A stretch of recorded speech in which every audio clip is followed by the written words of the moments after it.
समझ में नहीं आता क्या दूं तुझे। मेरे पास तो कुछ भी नहीं है। तेरे पास तेरी सौगंध है माँ, उसे मुझे दे दे। ताकत हड्डियों की नहीं होती, ताकत इरादों की होती है। मुर्दा चमड़े की बनी थौकनी भी फौलाद को जलाकर भस्म कर देती है। अगर वो काल है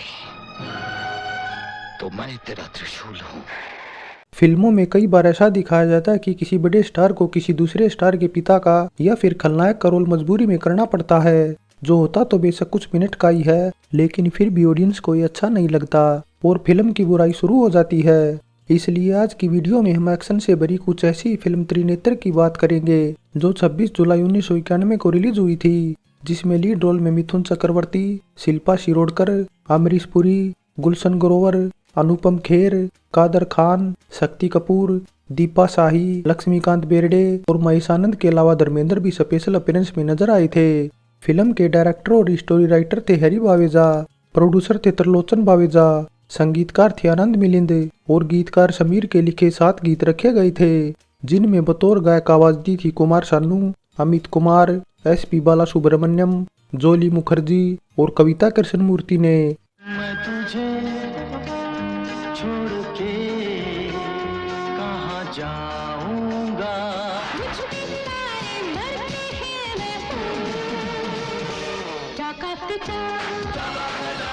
कहनी है एक बात मगर मैं कह नहीं पाता हूँ, सोच के दिल की बात आया मैं यहाँ तेरे लिए, मेरे संग जो भी दिखलाओगी इसमें क्या हमारी है खता।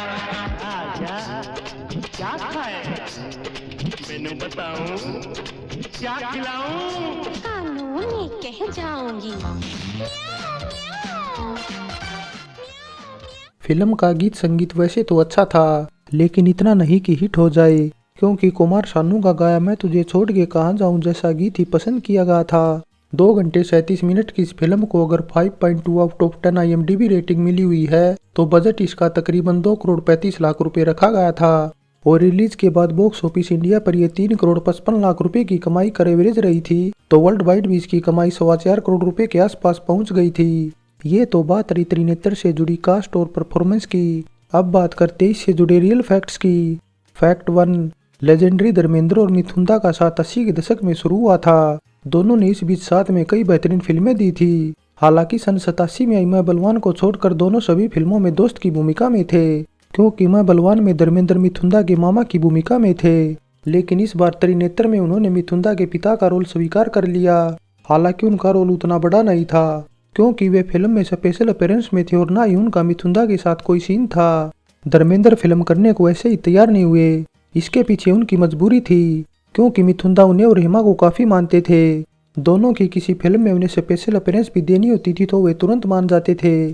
और इसी तरह धर्मेंद्र भी खुददार इंसान रहे हैं, उन पर कोई एहसान करता है तो वे भी एहसान सही कर्ज उतारने की सोचते हैं। और मिथुंदा ने तो उन पर सबसे बड़ा एहसान सनी देओल के लिए घायल फिल्म छोड़कर किया था, जिसने सन्नी के डूबते करियर को बचाया था।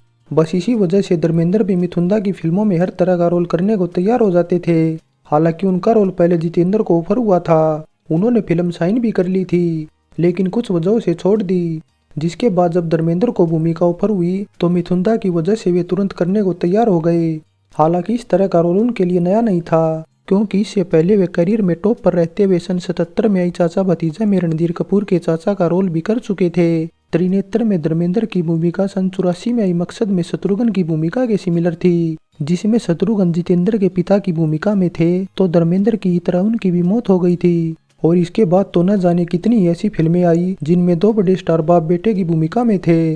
हालांकि इनमें अगर कुछ को ऑडियंस ने नकार दिया तो कुछ को काफी पसंद भी किया था, लेकिन धर्मेंद्र हिंदी सिनेमा के ऐसे सितारे हैं जिनकी इमेज जैसे रोल से न तो खराब हुई और न ही कुछ बदलाव हुआ, क्योंकि त्रिनेत्र के बाद भी वे बहुत सी फिल्मों में बतौर सोलो हीरो हीरोइनों के साथ रोमांस करते नजर आए थे। फैक्ट 2, फिल्म में अगर धर्मेंद्र मिथुंदा के पिता की भूमिका में थे तो दीपा शाही भी पहली बार उनकी मां की भूमिका में नजर आई थी। दीपा अगर मिथुंदा से 12-13 साल छोटी थी तो धर्मेंद्र से तकरीबन 27 साल छोटी थी। दीपा सन 84 में पार्टी जैसी फिल्म से डेब्यू के बाद बड़े बजट की फिल्मों का हिस्सा नहीं बन पाई थी। छोटे बजट की फिल्मों में भी साइड रोल मिलने से उन्हें वे करने को मजबूर थी। लेकिन 1991 का साल उनके लिए सबसे अच्छा था, क्योंकि इस साल वे हिंदी सिनेमा के लेजेंडरी हीरो के साथ ही नहीं बल्कि साउथ के लेजेंड रजनीकांत की पत्नी की भूमिका में भी फिल्म हम में नजर आई थी। फैक्ट 3, बतौर डायरेक्टर हरी बावेजा की ये डेब्यू फिल्म थी और डायरेक्टर बनने से पहले वे बब्बर सुभाष के बतौर असिस्टेंट काम करते थे, जिनकी फिल्मों में मिथुन दा मेन हीरो और अमरीश पुरी खलनायक होते थे। बस इसीलिए जब वे डायरेक्टर बन गए तो इसी जोड़ी के साथ फिल्म बनाने का फैसला किया और धर्मेंद्र होया मिथुन, दोनों के ही साथ ये उनकी इकलौती फिल्म बनकर रह गई, क्योंकि इसके बाद अच्छी स्क्रिप्ट न मिलने से उन्होंने 3 सालों तक किसी फिल्म का डायरेक्शन नहीं किया। और जब साल 1994 में फिल्म दिलवाले से कमबैक किया तो अजय देवगन उनके फेवरेट हीरो बन गए थे, जिनके साथ उन्होंने बैक टू बैक कई फिल्में बनाई थी। फैक्ट 4, त्रिनेत्र फिल्म में मिथुन दा के अपोजिट पहले किमी काटकर को साइन किया गया था, लेकिन जिंदगी में उतार चढ़ाव के चलते उन्होंने फिल्म बीच में ही छोड़ दी, जिसके बाद मिथुन दा ने वर्षा उस गांवकर की सिफारिश कर दी, जो उस टाइम शिकारी फिल्म में उनके साथ काम कर रही थी, लेकिन रोल पसंद न आने से उन्होंने मना कर दिया। हालांकि मिथुन दा उन्हें समझाते रहे कि बाद में उन्हें पछताना पड़ेगा, लेकिन जब वे नहीं मानी तो फिल्मकारों ने शिल्पा शिरोडकर को साइन कर लिया, जिन्होंने इससे पहले मिथुन दा के साथ भ्रष्टाचार और पाप की कमाई जैसी फिल्मों में काम किया था। हालांकि दोनों फिल्मों में शिल्पा किसी दूसरे हीरो के अपोजिट थी और जबकि त्रिनेत्र में उन्हें पहली बार मिथुन दा के अपोजिट पेयर किया गया था।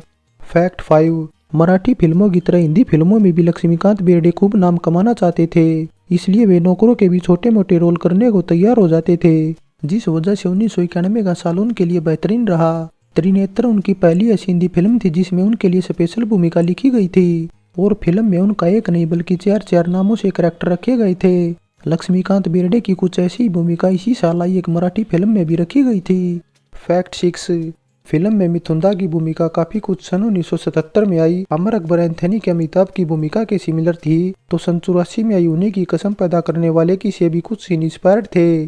फैक्ट 7, फिल्म को साल 1991 में मुहर्रम के त्योहार के दौरान रिलीज किया गया था, जिस वजह से इसे बम्पर ओपनिंग भी मिली थी, लेकिन इसके अगले ही हफ्ते 3-4 फिल्में रिलीज होने से इसका कलेक्शन नीचे आ गया, जिससे ये ज्यादा प्रॉफिट दर्ज नहीं कर पाई।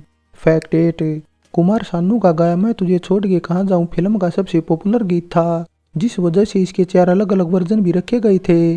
फैक्ट 9, धर्मेंद्र की भूमिका एक गीत समेत 15-20 मिनट के अंदर ही खत्म हो गई थी, लेकिन बावजूद इसके उन्हें पोस्टर पर मिथुन दा के साथ जगह दी गई थी, जिसका फायदा भी मिला था, क्योंकि कुछ लोग अपने चाहते हीरो की फिल्में देखने से नहीं चूकते थे, फिर चाहे रोल कुछ मिनटों का ही क्यों ना हो। फैक्ट 10, बतौर डायरेक्टर हरी बावेजा की अगर ये डेब्यू फिल्म थी तो उनके भाई तरलोचन की तो ये बतौर प्रोड्यूसर डेब्यू हिंदी फिल्म होने के साथ एकमात्र इकलौती फिल्म भी बनकर रह गई।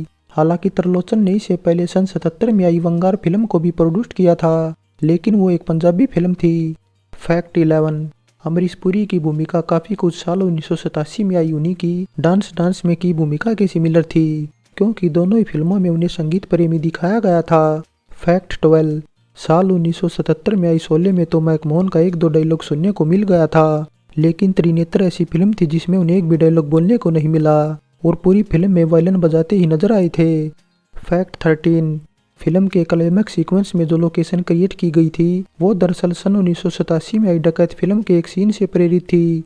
दोस्तों ये तो बात रही त्रिनेत्र से जुड़े रियल फैक्ट्स की। अब बात शूटिंग लोकेशन की करें तो इसकी मोस्टली शूटिंग महाराष्ट्र में ही की गई थी। शूटिंग लोकेशन के बाद अब बात टॉप 5 फिल्मों की करें तो उस साल साजन फिल्म टॉप पर थी, नंबर 2 पर थी हम, 3 पर सौदागर, 4 पर फूल और कांटे और नंबर 5 पर सड़क थी, तो त्रिनेत्र टॉप 25 से भी बाहर थी। टॉप 5 फिल्मों के बाद अब बात 37 में फिल्म फेयर की भी कर ली जाए तो मिथुन दा की फिल्म होने से फिल्म फेयर में इसे एक नॉमिनेशन तक नसीब नहीं हो पाया था। फाइनली दोस्तों बतौर डायरेक्टर डेब्यू फिल्म से हरी बावेजा खुद को साबित करने में तो सफल रहे, लेकिन ये फिल्म उतनी पॉपुलर नहीं हो पाई जितनी इसके बाद वाली फिल्में हुई थी। अच्छा गीत संगीत और दमदार डायलॉग तो हमेशा ही उनकी फिल्मों की जान माने जाते हैं और मैं तुझे छोड़कर कहाँ जाऊँ गाकर ही कुमार सानू हरी बावेजा के फेवरेट गायक भी बन गए थे। उनकी हर फिल्म में कुमार सानू ने न केवल कई बेहतरीन गीत गाए बल्कि आज भी ये उतने ही पॉपुलर है जितने पहले थे।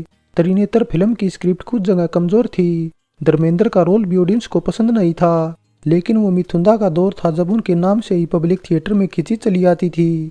नॉर्थ ईस्ट में मिथुन दा की फिल्मों का एक तरफ जलवा था जहां उनके चाहने वालों की आज भी कमी नहीं है। तो ये थी फिल्म त्रिनेत्र से जुड़ी कुछ अनसुनी बातें। उम्मीद है सभी को वीडियो पसंद आई होगी और पसंद आई है तो लाइक कमेंट और शेयर करने के साथ चैनल सब्सक्राइब जरूर करें। और वीडियो डालते ही तुरंत आप तक सबसे पहले पहुंचे, इसलिए घंटे का बटन भी दबा दें।